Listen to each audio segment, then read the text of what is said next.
একজন প্রখ্যাত ব্যক্তিত্ব। উনি মসজিদের ভিতরে যখন যায়, উনি খেয়াল করে দেখে যে এই হঠাৎ করে এই মসজিদটা আলাদাভাবে একটু আলোকিত হয়ে যায়। ভাই আমার কথাটা খেয়াল করেন একটু, আমার কথাটা একটু খেয়াল করেন। উনি দেখলেন যে মসজিদের ভিতরে হঠাৎ করেই মসজিদটা আলো হয়ে যায়। এই যে মাগরিবের সময় আসলাম, বাতি এইটা জ্বালানো না, হঠাৎ করে যদি দেখেন যে মসজিদের একটু ঝলকাইতে আলো হয়ে গেল, একটু আশ্চর্য লাগে না? একটু আশ্চর্য লাগে। উনি দেখলেন যে হঠাৎ করে মসজিদটা একটু আলোকিত হয়ে যায়। উনি একদিন দুই দিন এটা খেয়াল করেন।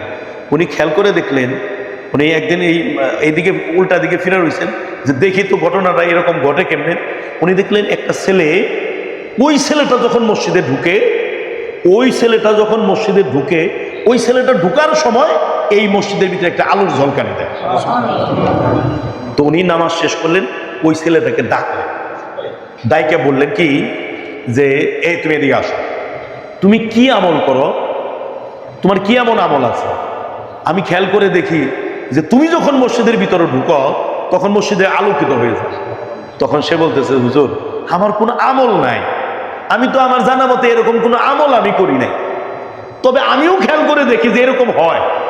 তবে এইটা হয় হলো বালাকোটের ময়দানে ইসমাইল শহীদ রহমতুল্লাহ আলাই, আমি খবর পেলাম যে ইসমাইল শহীদ রহমতুল্লাহ আলাই আজকে বালাকোটের ময়দানে এই ব্রিটিশ বিরোধী আন্দোলনের জন্য তিনি যাবেন। তাকে একটা নজর দেখার জন্যে উনার যাওয়ার রাস্তাটা ছিল আমার বাড়ির সামনে দিয়ে।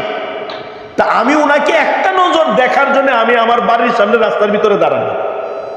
উনি যখন আমার বাড়ির সামনে আসলো, আমি সালাম দিলাম। সালাম দিয়ে বললাম যে হুজুর আমি আপনার সাথে সাক্ষাৎ করার জন্য এখানে দাঁড়িয়ে আছি।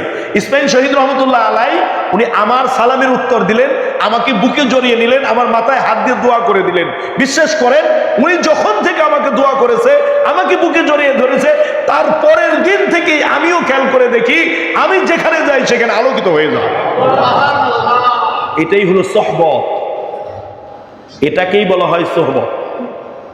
এই জন্যে একজন আল্লাহর ওলি আপনার নামটা ধরে যখন দোয়া করবে, আল্লাহর ওলির একজন ওলির সামনে যে গিয়ে যখন আপনি বসবেন, তখন আল্লাহ রাব্বুল আলামিন চাইলে পারেন আপনার ভিতরে এই আলোটা, এই তাওয়াজ্জুটা, এই হেদায়েতের বাতিটা, নূরটা আল্লাহ চাইলে আপনার ভিতরে জ্বালিয়ে দিতে পারে। সুবহানাল্লাহ বলেন।